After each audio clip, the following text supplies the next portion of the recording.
Selamat datang di Opini Bagus, yang opininya nggak bagus-bagus banget, tapi karena gue hostnya jadi masih opini bagus. Dalam minggu ini kalau kita nonton TV, kita buka YouTube, buka Google, itu isinya mural semua. Dan mural tuh kayak lagi happening, lagi viral banget, lagi panas. Sama kayak tahu bulat yang baru digoreng dadakan itu masih panas kan.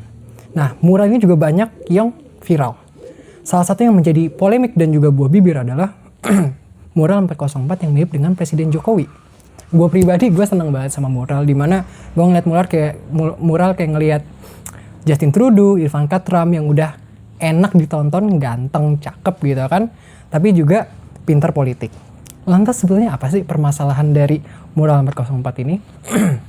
Mural 404 yang terletak di Batu Ceper, Tangerang ternyata dinilai melanggar perda ketertiban umum. Dan gak cuma itu aja, bahkan diinvestigasi oleh Polda Metro Kota Tangerang. Menurut Kasubag Humas Polres Kota Tangerang, yaitu Kompol Abdul Rahim, dia menyatakan bahwa presiden adalah lambang negara. Maka dari itu, dia panglima tertinggi TNI dan Polri. Maka dia tidak boleh dijadikan suatu sumber mural dan semacamnya. Maka dari itu mural ini mengandung unsur pidana dan lambang negara ini harus dihormati. Itu menurut Kompol Abdul Rahim. Gue pribadi mempunyai 4 alasan kenapa gue gak setuju.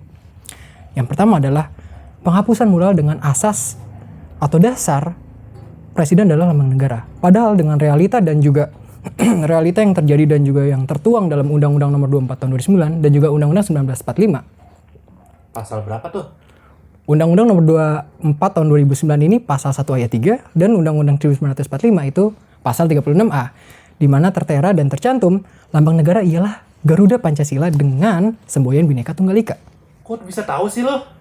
Tahu dong, masa tempe. Lah, garing anjir. Woi. Garing. Masih video perdana nih coy. Asli, belum selesai lagi nih video. Lanjut. Oke, nah jadi sebetulnya presiden itu bukan lambang negara. Nah karena presiden bukan lambang negara, dan juga presiden lazim untuk dikritik. Ingat gengs, mengkritik bukan menghina. Nah alasan kedua kenapa gua nggak setuju adalah mural ini dihapus karena mural merupakan bagian dari seni. Di mana mural di sini merupakan, menurut KBBI, adalah lukisan pada dinding. Dan karena lukisan ini adalah bagian dari seni, maka seni yang bersifat bebas dan juga mengandung kritik dan juga mengandung yang namanya kritikan dan juga pesan politik atau sosial tidak bisa diberangus atau dihapus secara serta-merta. Menurut Haris Anzari, Direktur Lokataru Foundation, dia mengatakan bahwasannya yang namanya seni itu, karya seni yang berangkat dari keyakinan, merupakan termanifestasi menjadi suatu ekspresi. Maka akhirnya ekspresi ini apabila mural yang dihapus sama saja membunuh kreativitas. Maka dapat dikatakan seni yang memang berangkat dari kekecewaan butuh untuk disuarakan dalam suatu medium sebagai bentuk kebebasan berpendapat. Seperti itu. Fungsi lain dari mural adalah sebagai suatu instrumen untuk mengartikulasikan mimpi, aspirasi, dan juga kekhawatiran yang masyarakat temui dalam problem-problem yang mereka hadapi sehari-hari. Gak cuma itu aja, peran mural juga salah satunya adalah meningkatkan partisipasi atau sebagai input atau masukan terhadap sistem politik, di mana bisa diolah oleh pemerintah menjadi suatu kebijakan publik atau output. Dan gagasan ini masuk kepada kenapa gue gak setuju, alasan ketiga, yaitu peran substansial mural dalam demokrasi. Seperti yang telah terjadi di Amerika Serikat, yaitu mural yang namanya The Wall of Respect. Sebagaimana dijelaskan dalam jurnalnya Maura E. Graveny, yaitu The Power of Urban Canvas, Paint, Politics, and Mural Art Policy. Siapa tuh Doi? Lu mah cepengan. Coba kasih tahu siapa? Nah, Doi itu sebetulnya Direktur Filantropi, Komunikasi Pembangunan, dan juga acara khusus untuk Brooklyn Bridge Park Konservasi. Di cakep juga lu. Bacot lu, udah kayak capres lagi belusukan. Nah, sebetulnya mural ini yang Wall of Respect dibuat pada tahun 1963. Gak cuma itu aja, alasan kenapa mural ini dibuat. Mural ini juga dibuat oleh 17 seniman Afro-American atau seniman kulit hitam. Nah, alasan pembuatan ini adalah karena seniman ini merasa terdapat adanya ketegangan rasial yang sangat tinggi di Amerika Serikat. Karena masih berlaku Jim Crow Law, yaitu segregasi rasial. Dan nggak cuma itu aja, seni-seni terhadap seni Afro-Amerikan itu kurang dihargai, sehingga tidak ada di museum-museum. Maka akhirnya mural ini pun melukiskan pemimpin-pemimpin atau orang-orang berpengaruh, orang-orang Afro-Amerikan yang berpengaruh. Seperti siapa aja? Stokely Carmichael, Malcolm X, Muhammad Ali, Aretha Franklin, Muhammad Ali, dan lain-lain. Dan efek dari mural ini dibuat adalah akhirnya banyak masyarakat yang menyadari adanya ketimpangan perlakuan antara orang kulit hitam maupun orang kulit putih. Dan di sini masyarakat semakin aware akan isu tersebut dan juga mereka semakin bersemangat. Akhirnya menyadari hal ini, administrasi kota akhirnya pun mendanai atau mensponsori seniman-seniman Afro-Amerikan untuk membuat mural. Dan akhirnya pun seniman-seniman ini mendapatkan platform dan juga forum di publik untuk memampangkan karya mereka di ruang publik. Lalu apa kesamaan mural ini dengan mural 404? Mural ini sama-sama nggak izin ke pemerintah. Namun akhirnya mural ini pun akhirnya membuat suatu gerakan, yaitu membuat adanya masyarakat semakin sadar dengan isu-isu yang berkembang di negara mereka, sama seperti sekarang di Indonesia. Dan gak cuma itu aja, mural The Wall of Respect ini akhirnya menjadi etapa penting dalam perpolitikan Amerika Serikat, di mana akhirnya mural ini menginspirasi seniman-seniman dan juga aktivis-aktivis di Amerika Serikat untuk lebih berani dalam menyuarakan suara mereka atau aspirasi mereka, dan untuk seniman menunjukkan karya mereka.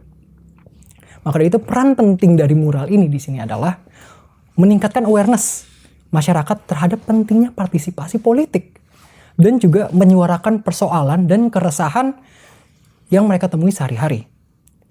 Dan alasan keempat kenapa gue gak setuju adalah karena memang di satu sisi mural apabila dihapus begitu saja akan menyebabkan demokrasi yang berjalan di negara tersebut tidak berjalan sebagaimana semestinya.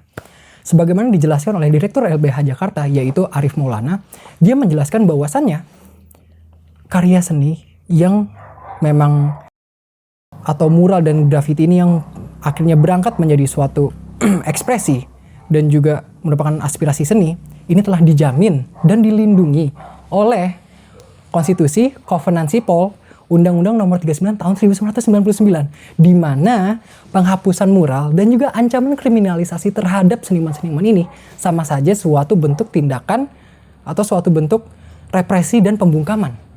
Maka dari itu, mural ini menjadi makna penting terhadap kesehatan demokrasi negara ini. Seperti itu. Dan menurut bukunya dari David Bitham dan 3 penulis lainnya, ini David Bitham ya, bukan David Beckham yang mantan pemain Real Madrid atau MU.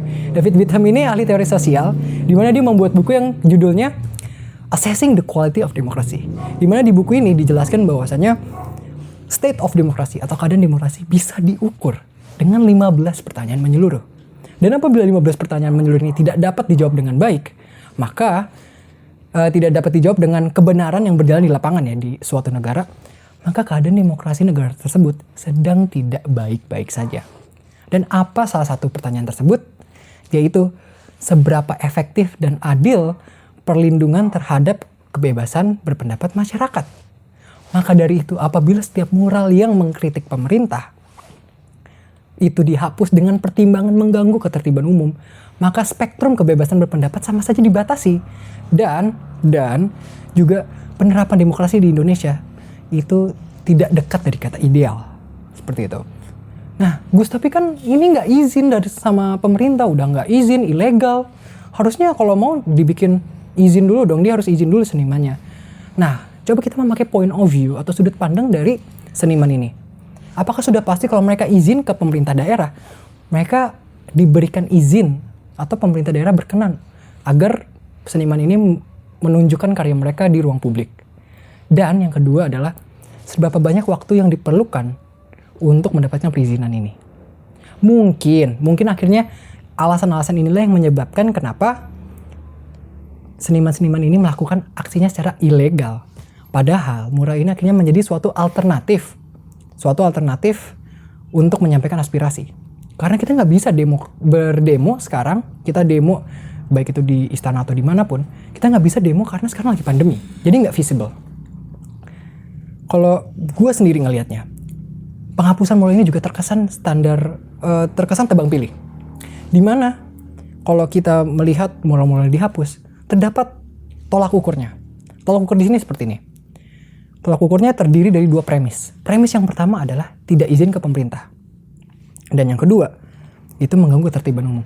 Maka seharusnya mural-mural dan grafiti yang memang kondisinya tidak izin ke pemerintah dan juga mengganggu ketertiban umum, seharusnya juga dihapus.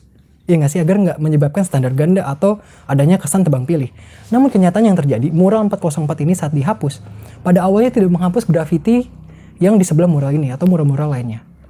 Maka ditakutkan persepsi masyarakat akhirnya pun memburuk terhadap reputasi dari Satpol PP maupun juga Polri sebagai institusi negara atau Polres pada saat itu yang menangani. Dan yang lebih dikhawatirkan lagi adalah hal ini akhirnya mengkristalisasi, di mana nanti masyarakat persepsinya terformulasi berpikir bahwa penanganan isu mural ini terdapat standar ganda dan seakan-akan pemerintah paranoid atau paranoia terhadap kritik. Padahal belum tentu adanya seperti itu. Karena Pak Jokowi sendiri, presiden kita, mengatakan beliau nggak masalah kok dikritik, nggak apa-apa di mural, santai aja muka dia di mural. Bahkan dia mengarahkan kepada polisi atau Polres yang menginvestigasi seniman ini, nggak usah terlalu agresif lah, santai aja, nggak usah terlalu responsif. Ya ibaratnya udah kayak cowok baru pertama kali kenal cewek terus PDKT, semua chat dibales, agresif banget. Ya terus mah go with the flow aja bro, santuy. Ya ibaratnya kan Pak Jokowi santai. Pak Jokowi nggak masalah, tapi institusi negara yang bergerak. Seharusnya kalau memang presidennya sendiri nggak masalah, kenapa harus diturunin? Memang nggak ada namanya demokrasi yang sempurna. Kita mau ngeliat di Amerika, di Kanada, nggak ada demokrasi yang sempurna. Namun pemerintah adalah wakil rakyat. Dan yang namanya polisi atau institusi negara merupakan panutan masyarakat atau inspirasi. Maka kedua aktor ini merupakan namanya panutan masyarakat. Di mana akhirnya mereka harus melakukan hal yang baik agar kita termotivasi untuk melakukan hal yang sama. Seperti itu. Dan bukan berarti masyarakat nggak bisa melakukan hal yang baik kalau nggak dicontohkan. Dan yang terakhir dari gue pribadi, perspektif gue sebagai masyarakat di sini adalah, kan gue rakyat jelata lah ya, gue rakyat biasa, gue nggak punya jabatan. Siapa sih? Gue nggak mungkin lah mau ngeliat pemerintah gue gagal dalam menangani suatu isu atau blunder. Gue pengen pemerintah gue maju agar Indonesia bisa maju. Ya kita kalau berbicara dari perspektif rakyat, sebagai rakyat, siapa sih yang mau ngeliat negaranya melarat, kesusahan, kelaparan? Pasti ingin melihatnya Indonesia maju. Pasti ingin melihat namanya Indonesia menjadi negara yang kuat. Negaranya sejahtera. Maka dari itu, pemerintah juga untuk mencapai hal itu, pemerintah juga harus sukses menangani isu-isu politik, ekonomi, dan hukum, dan lain-lain. Dan berhasil menavigasikan kondisi ekonomi politiknya, dan juga hukum dan lain-lainnya secara baik dan juga cermat. Dan peran kita sebagai masyarakat adalah mendukung pemerintah. Kita mendukung pemerintah dan mengkritik mereka di saat mereka membuat kesalahan. Dan biar adil, ya ini kan negara demokrasi ya, pemerintah juga harus mendengarkan aspirasi masyarakatnya. Seperti itu. Itu dalam pandangan gue pribadi sebagai masyarakat. Dan ingat, mempunyai hak legal untuk menghapus suatu kebebasan berpendapat dalam suatu medium bukan berarti hal yang benar secara moral atau etis untuk menjustifikasi aksi tersebut. Baik, sekian dulu opini dari Bagus. Yang opininya nggak bagus-bagus amat, tapi masih lebih baik beropini daripada nggak beropini sama sekali.